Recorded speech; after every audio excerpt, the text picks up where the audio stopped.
오늘 우리에게 주신 말씀은 신약성경 베드로후서 1장 16절부터 18절 말씀입니다.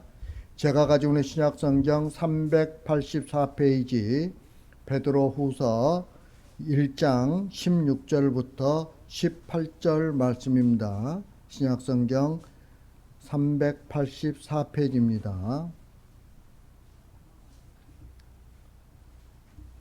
다 찾으셨으면 제가 봉독해 드리겠습니다. 우리 주 예수 그리스도의 능력과 강림하심을 너에게 알게 한 것이 교묘히 만든 이야기를 따른 것이 아니요 우리는 그의 크신 위엄을 친히 본 자라.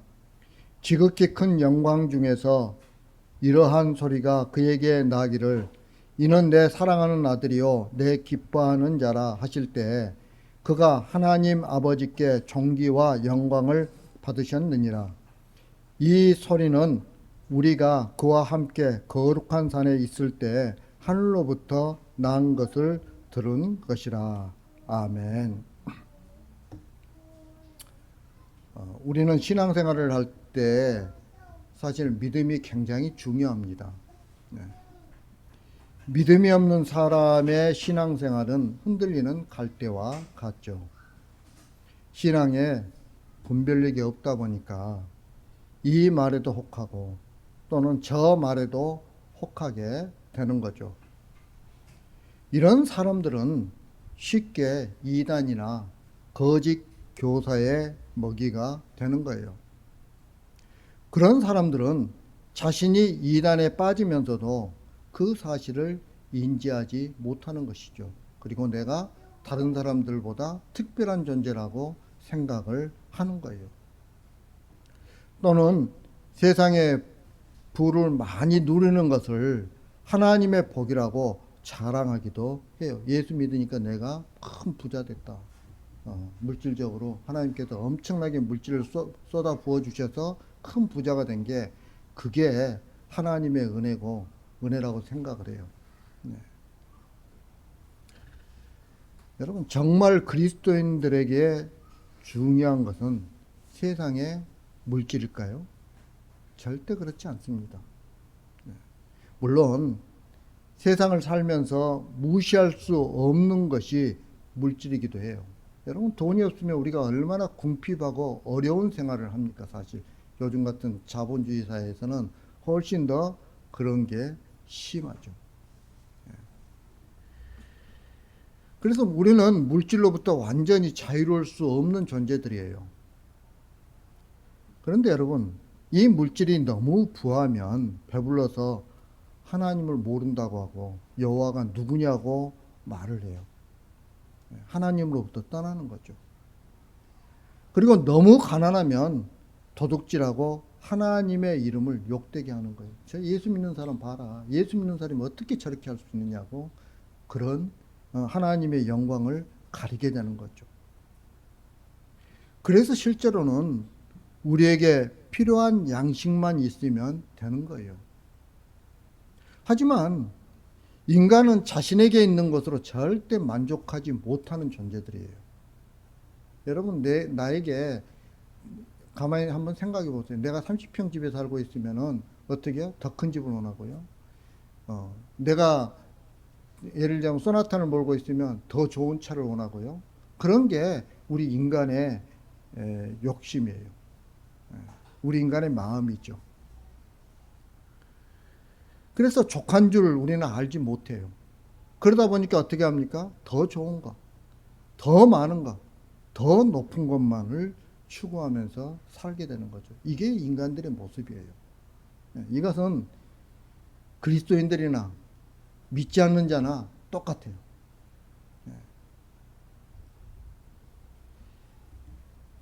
여러분, 우리가 신앙이 아무리 좋든 또 우리 신앙이 나쁘든 상관없이 이런 문제가 우리를 괴롭히죠. 왜냐하면 모든 인간은 육신의 장막을 벗기 전까지는 만물보다 거짓되고 심히 부패한 마음을 가지고 있기 때문에 그래요. 그래서 우리는 절대 살아있는 동안은 영아의 단계로 갈 수가 없어요. 성화의 단계 정도밖에는 갈 수가 없는 거죠. 그래서 그리스도인들도 사탄의 유혹으로부터 절대 자유롭지 못해요. 사탄은 인간 최대의 약점인 우리의 욕망을 건드리면서 유혹을 하기 때문에 그래요. 하지만 이런 상황에서 그런 유혹을 이길 수 있는 것은 바른 믿음을 가지고 있으면 되는 거예요. 중요한 것은 우리가 성령의 붙들림을 받을 때에만 바른 믿음을 가지고 있을 수 있다는 거죠. 그리고 우리가 지향하는 마지막이 무엇인지를 분명히 알 수 있는 거죠. 나에게 바른 믿음이 있을 때 우리가 마지막으로 지향하는 건 뭐예요? 영원한 생명이죠. 예, 영원한 생명을 우리 지향하는 거예요. 베드로 사도는 10절 11절에서 이렇게 이야기합니다. 하나님의 부르심과 택하심을 굳게 하면 실족하지 않고 예수 그리스도의 영원한 나라에 들어갈 수 있다. 그러니까 우리의 부르심과 택하심, 하나님의 부르심과 택하심을 굳게 하면 우리는 천국에 갈 수 있다는 거예요. 그러면서 오늘 말씀에서는 예수 그리스도의 재림에 대해서 좀 더 사실적으로 증거하고 있어요. 그러면 오늘 말씀이 우리에게 주는 교훈이 무엇인지 우리가 한번 오늘 말씀을 통해서 한번 알아보도록 하겠습니다. 자, 16절 말씀입니다. 16절 말씀 다 같이 한 목소리로 시작. 우리 주 예수 그리스도의 능력과 강림하심을 너희에게 알게 할 것이 유모에 만든 이야기를 따른 것이 아니요 우리는 그의 크신 위엄을 친히 본 자라. 아멘. 베드로 사도는 자신이 증거한 복음이 꾸민 이야기가 아니라 그리스도를 직접 목격한 것, 자기 눈으로 본 것에 근거한 것임을 밝히고 있죠. 그는 직접 예수님의 부활하심과 승천하심을 보았어요. 그는 예수님이 이 세상의 종말의 때에 심판의 주로 다시 오실 것을 굳게 믿고 예수님의 재림에 대한 증인의 역할을 지금 감당하고 있는 거예요. 그래서 자신이 전한 복음에 대해 의심하고 또 확신을 갖지 못하는 사람들에게 자신의 일은 교모에 만든 이야기를 따른 것이 아니라 자신과 다른 사도들이 친히 본 사실을 그대로 전하는 것이라고 이야기하고 있는 거예요.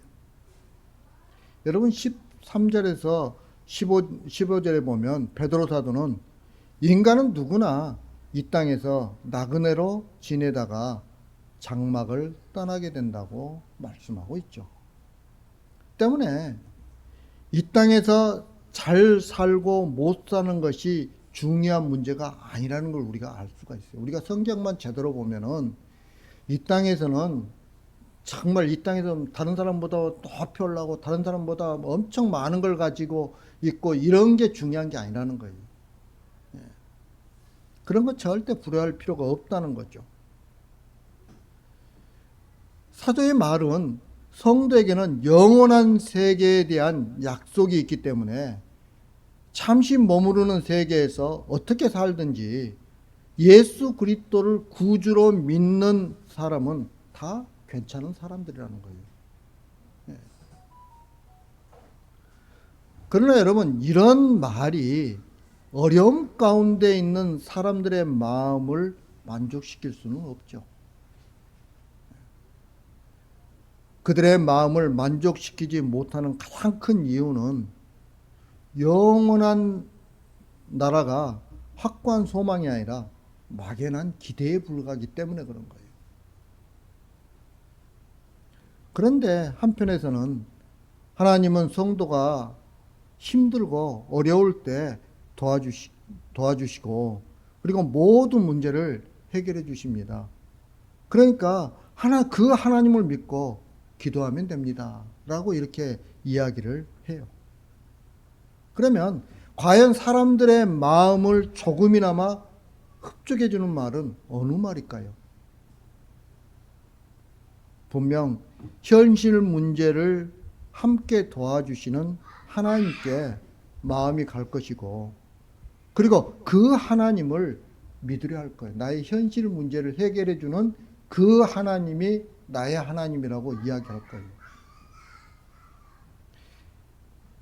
여러분, 이런 마음을 가진 사람이라면 거짓 교사의 말을 훨씬 더 신뢰하게 되는 거죠.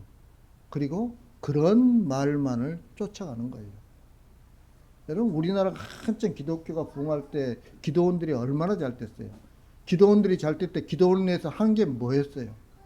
병 고치는 거였잖아요. 신의 은사였잖아요. 네. 나으면 어떻게 될까요? 그러면? 병이 나으면 주님을 떠나는 거죠. 헛된 거예요. 헛된 거. 거짓 교사들의 말은 언제나 사람들의 길을 솔깃하게 해요. 왜냐하면 그들은 사람들이 듣고 싶어하는 말을 해주기 때문에 그런 거예요. 내가 듣고 싶어하는 말만 해요. 오늘날 교회에서도 성도들이 목회자가 강단에서 설교할 때 우리들이 듣고 싶은 말만 하라는 거예요. 성경에 있는 말을 하지 말고, 그 말을 해서 나에게 찔림이 오게 하지 말고 듣고 싶은 말만 하라는 거예요.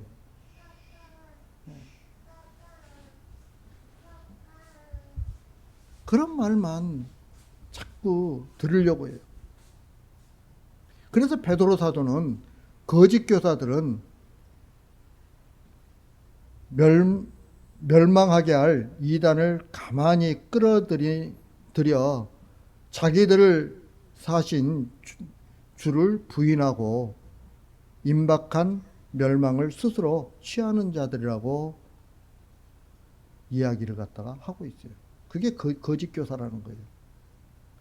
뿐만 아니라 예수님은 그 거짓 교사들에 대해서 뭐라고 이야기하냐면, 양의 옷을 입고 너희에게 나오나 속에는 너락질하는 일이라 라고 이렇게 이야기하고 있어요. 우리가 알아야 할 것은, 복음은 항상 사람들의 본성과 상충될 수밖에 없다는 거예요. 이런 이유로 복음이 전파되어도 쉽게 그 말씀을 받아들이려고 하지 않아요. 복음에 조금 마음이 끌리는 듯 하다가 거짓 교사들의 말을 대하면 또다시 그들에게 마음을 빼앗기기 일쑤죠. 이것이 신앙생활을 하면서 우리가 겪게 되는 가장 큰 고민이기도 해요. 사실 우리가 살아가는데 우리 삶에 어떤 도움이 돼야 되는데, 그런 말을 성경에 보면 그런 말을 거의 안 줘. 거의 아니에요. 성경은 누구 중심이에요? 하나님 중심이에요. 기록된 말이에요. 우리 중심으로 기록된 말이 아니에요. 물론 그 중에서 개 중에 또 우리에게 마음에 꽂히는 말씀도 있지만은 하나님 중심의 말이란 말이에요. 요즘 우리는 말씀의 홍수 시대에 살고 있어요. 기독교 방송도 여러 방송국이 있을 뿐만 아니라 유튜브를 통해서도 각 교회에서 말씀을 전하시는 목사님들의 설교를 쉽게 접할 수 있어요. 문제는 똑같은 말씀을 가지고 복음을 전하는데, 본문을 가지고 복음을 전하는데 서로 다르다는 생각을 할 때가 있죠. 이 목사님이 하신 말씀하고 이 목사님 하신 말씀이 서로 다르네 라는 이런 생각이 들 때가 있어요. 여러분, 그럴 경우에 여러분은 무엇을 기준으로 옳고 그름을 판단하세요? 내 생각에 맞다고 여기는 쪽으로 마음이 아마 기울어질 거예요. 그런데 내 생각이 잘못되어 있다면 다른 복음을 따르는 그런 위험에 처하게 되는 거죠. 내 기준이 잘못되어 있으면 자꾸 잘못된 말씀을 따라갈 수밖에 없는 거죠. 초대교회 성도들에게도 이런 혼동이 있었어요. 이것은 교회가 있는 동안에 계속해서 교회 안에 이루어지고 있는 혼란들이에요. 사도들의 말과 거짓 교사들의 말 중 어느 것이 맞는지 판단하기 어려웠던 거죠. 거짓 교사들의 말이 성도들을 혼란스럽게 했던 것은 그들의 말이 인간의 욕심과 맞아떨어졌기 때문에 그런 거예요. 그러니까 정말 내가 듣고 싶은 말을 누가 하는 거예요? 사도들이 하는 거예요? 거짓 교사들이 하는 거예요? 거짓 교사들이 하는 거예요. 예. 정말 내 상황에 딱 보면 야 그래 저 말씀이 하는 그 말을 거짓 교사들이 하는 거예요. 그 초대교회 당시에. 그래서 베드로 사도는 자신은 사람들이 교묘히 지어낸 말을 듣고 전하는 것이 아니라 내가 직접 본 것을 전하는 것이라고 말하고 있죠. 이 자리에 있는 우리는 베드로 사도가 증거하고 있는 진리가 사도들이 누군가에게 듣거나 배워서 증거하는 것이 아니라 직접 본 사실을 증거하고 있다는 말을 아마 그렇게 이야기하면 여러분들 다 믿는다고 이야기할 거예요. 그죠? 네. 그렇다면 우리가 옳고 그름을 판단할 기준은 우리의 생각과 경험이 아니라는 거예요. 우리의 생각과 경험을 가지고 하나님의 말씀을 판단하게 되면 잘못된 길로 빠지기가 훨씬 쉬운 거죠. 그럼 뭐가 기준이 돼야 될까요? 바로 사도들이 증거한 내용이어야 한다는 거죠. 왜? 사도들은 어떻게 해요? 예수 그리스도를 직접 보고 예수님으로부터 들은 말씀을 그대로 전한 거잖아요. 그러니 그 사도들의 말씀이 우리의 근거가 돼야 된다는 거예요.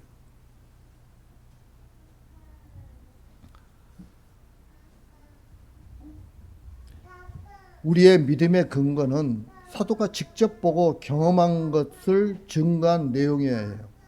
아무리 내 생각과 맞는 말로 들린다고 해도 사도가 증거한 내용, 즉 말씀을 근거로 해서 옳고 그름을 판단할 수 있어야 하는 거죠.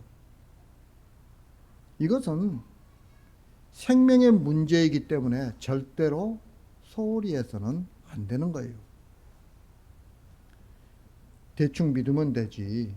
그렇게 까다롭게 굴 필요가 뭐가 있느냐고 생각을 한다면 그것은 아예 진리에 관심이 없다는 것을 스스로가 드러내고 있는 것과 같아요. 물론 그런 신앙생활을 해서는 안 되는 거죠. 사실 지금 그 어떤 사람이 예수님을 증거한다고 해도 그 사람은 예수님을 직접 보고 경험한 사람이 아니에요. 제가 예수님을 증거해도 저는 예수님을 본 적이 없어요. 그러니 무엇을 근거로 해서 그 일이 맞다고 할 수 있느냐는 거예요. 유일한 것은 예수님을 직접 보고 경험했던 사도들의 증거일 수밖에 없는 거죠.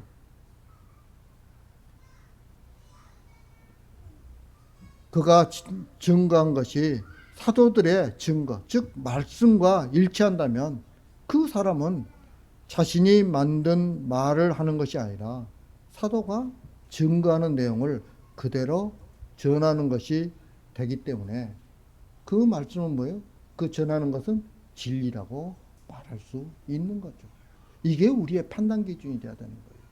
우리가 신앙생활을 하면서 이런 판단 기준으로부터 벗어나면 우리는 쉽게 이단으로부터 빠질 수밖에 없어요. 뿐만 아니라 영적 분별력을 가질 수도 없어요. 오늘날 얼마나 말씀의 홍수가 있는데 그런 분별이 없이 따라갑니까? 그런 분별은 최소한도 있어야 된다는 거죠.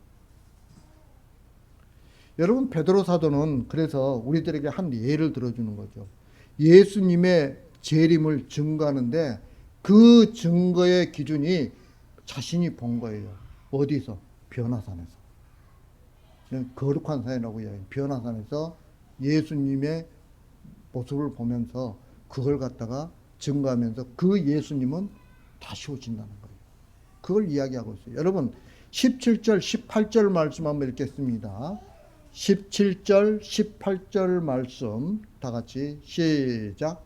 지극히 큰 영광 중에서 이러한 소리가 내게 나기를 이는 내 사랑하는 아들이요 내 기뻐하는 자라 하실 때 그가 하나님 아버지께 존귀와 영광을 받으셨느니라.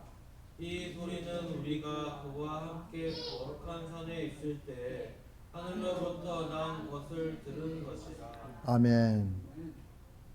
지금 여기서 베드로 사도는 직접 경험한 변화산 사건을 이야기하고 있죠. 그런데 베드로 사도가 직접 보고 경험한 것은 이것만이 아니었죠.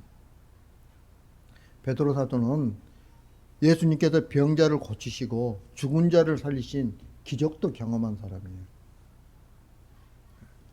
또 예수님의 십자가의 죽으심도 목격했고요. 뿐만 아니라 부활하신 예수님도 직접 보았어요.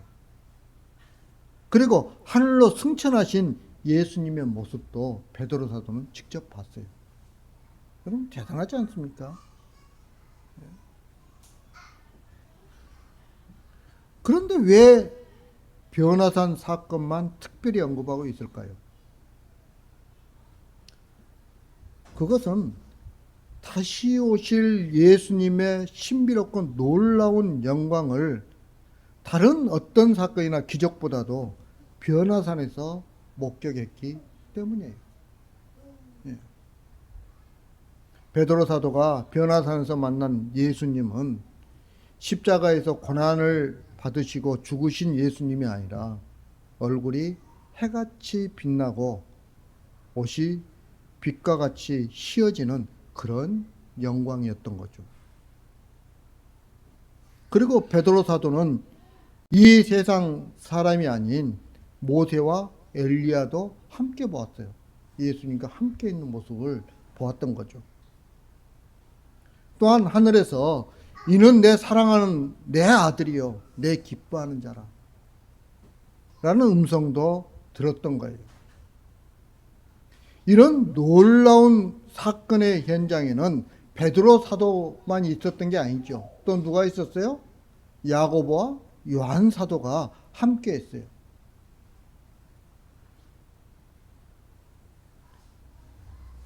베드로 사도가 예수님께서 세상의 종말의 때에 심판주로 다시 오실 것을 그렇기 때문에 베드로 사도는 굳게 믿었던 거예요. 왜? 그 모습이 나중에 심판주로 오실 때의 모습이었기 때문이에요. 그래서 주님의 재림에 대한 증인의 역할을 지금 감당하고 있는 거죠. 그리고 이 이야기는 오늘 우리에게도 베드로 사도가 그대로 전해주는 거예요, 지금.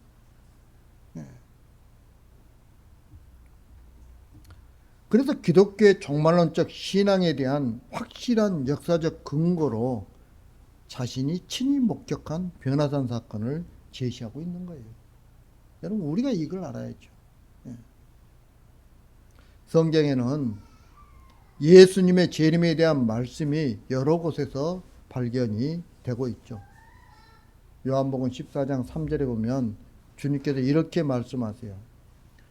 가서 너희를 위하여 거처를 예비하면 내가 다시 와서 너희를 내게로 영접하여 나 있는 곳에 너희도 있게 하리라. 예수님께서 하신 말씀이에요. 또 바울 사도는 데살로니가전서 1장 10절에서 이렇게 이야기해요. 또 죽은 자들 가운데서 다시 살리신 그 아들이 하늘로부터 강림하실 것을 너희가 어떻게 기다리는지를 말하니 이는 장래의 노하심에도 우리를 건지시는 예수시니라.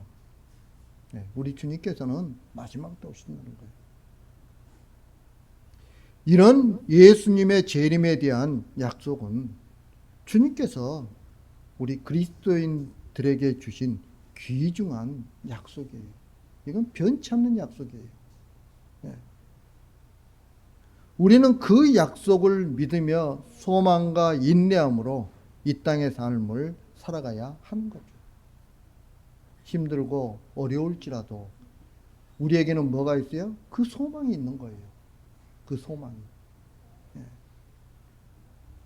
그렇다면 과연 교묘하게 만든 이야기를 가지고 말하는 자들과 직접 체험한 것을 근거로 이야기하는 사도 중 누구의 말이 진리냐는 거예요. 그럼 이건 우리가 다른 걸 보지 않더라도 직접 본 게 훨씬 더 바른 거잖아요. 예. 여러분, 우리가 성도가 된 것은 어떤 기적을 목격한 결과가 아니에요. 하나님께서 우리를 택하시고 성령을 보내심으로 이루어진 결과인 거죠. 여러분, 우리는 이 사실을 믿어야 해요. 그러나 그 믿음도 내 안에 계신 성령께서 나로 알게 했기 때문에 가능한 거예요. 내가 한 게 아니에요. 내가 한 게. 성령님께서 나로 하여금 가능하게 그걸 갖다 깨닫게 해주셨기 때문에 믿는 거죠. 예. 여러분, 아는 것과 믿는 것은 달라요. 아는 것은 머리에만 머무른 거예요. 믿는 것은 그 아는 게 가슴으로 내려오는 거예요. 요한복음 14장 26절에 보면 예수님께서 이렇게 말씀하세요. 보혜사 곧 아버지께서 내 이름으로 보내실 성령 그가 너희에게 모든 것을 가르치시고 내가 너희에게 말한 모든 것을 생각나게 하시리라 라고 이렇게 말씀하고 있죠. 여러분, 성령님께서 우리에게 생각나게 하는 거예요. 우리가 스스로 하나님을 믿음의 대상으로 선택한 것이 아니라 하나님의 선택으로 된 것임을 우리는 믿어야 돼요. 성령님께서 가르쳐 주시지 않으면, 깨닫게 하지 않으면 우리는 몰라요. 모릅니다. 교회에 나와도 몰라요. 인간의 상식으로 생각하면 분명 내 생각과 의지로 하나님을 선택한 것이라고 말할 수 있죠. 예. 내가 교회에 다니는 것은 내가 예수 믿기로 결심했기 때문에 가능한 것이라고 우리는 생각할 수 있어요. 그런데 그것을 하나님의 선택의 결과로 또한 성령이 오셔서 이루어진 것으로 어떻게 확신할 수 있느냐는 거예요. 거기에 답은 하나뿐이죠. 바로 내 안에 계신 성령의 인도하심으로 사도가 직접 보고 들은 것을 증거하는 말씀을 믿게 되기 때문이라는 거예요. 성령님이 나를 인도하심으로만 내가 그 말씀을 깨닫게 되는 거예요. 이 믿음이 바로 거짓과 참 신앙을 분별할 수 있는 기준이 되는 거죠.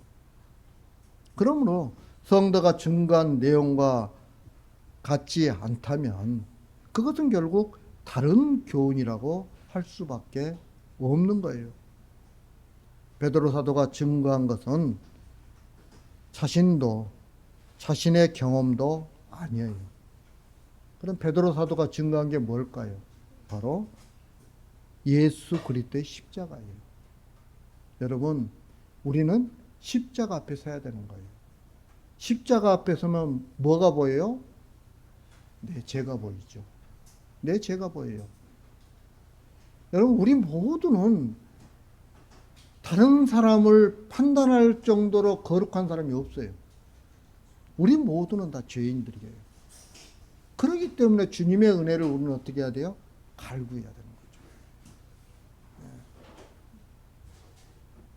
그 지금 베드로 사도는 예수 그리스도의 십자가를 이야기하고 있는 거예요.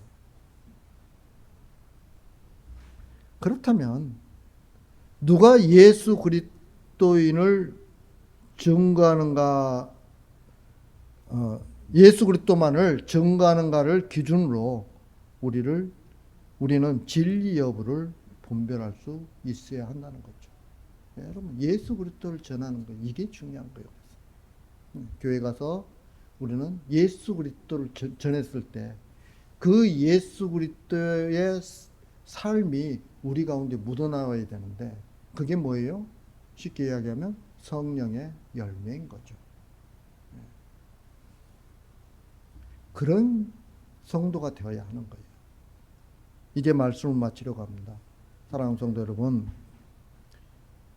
병 고치는 것, 교회가 부흥되는 것이 진리의 증거가 될 수 없어요. 영국 같은 경우는, 우리나라는 성령 대부흥이 딱 한 번밖에 없었어요. 평양 대부흥. 실제로 하면은. 근데 영국 같은 경우는 그런 대부흥이 한 서너 차례 있었어요. 유명한 목사님도 있었어요. 그런데 지금 어때요? 지금은 이슬람 국가라고 하는 게 더 맞아요.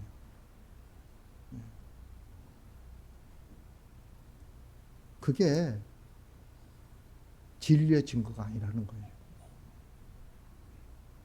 여러분, 무당들도요, 병을 고쳐요. 무당들도. 그리고 사이비 종교도 부흥해요. 그런데 어떻게 그게 증거가 될 수 있겠어요? 더군다나 사도들은 교회 부흥을 가르치지도 않았고 병 고침을 전파하지도 않았어요. 사도들이 전파한 건 뭐뿐이라고요? 예수 그리스도의 십자가뿐이에요. 그래서 우리는 사도들의 증거 위에 우리의 믿음의 근거를 세워야 하는 거예요. 오직 예수 그리스도만이 우리 믿음의 기준이 되어야 하는 거죠. 그러면서 어떤 거짓 교훈에도 흔들림 없이 예수 그리스도만 바라보며 살아가는 저와 여러분들이 되길 주님의 이름으로 축복합니다. 다 같이 기도드리겠습니다. 사랑과 은혜가 풍성하신 아버지 하나님, 부족한 저희들 사랑해 주신 감사합니다. 저희들이 이 땅에서 예수 믿고 살아가는데 바른 믿음을 가지고 살기 원합니다. 내 안에 계신 성령님, 저희들을 붙들어 주시고 함께 해 주셔서 사도들이 전한 예수 그리스도만 바라보며 살아가는 주님의 귀한 백성들 되게 하여 주옵소서. 예수님 이름으로 기도합니다. 아멘.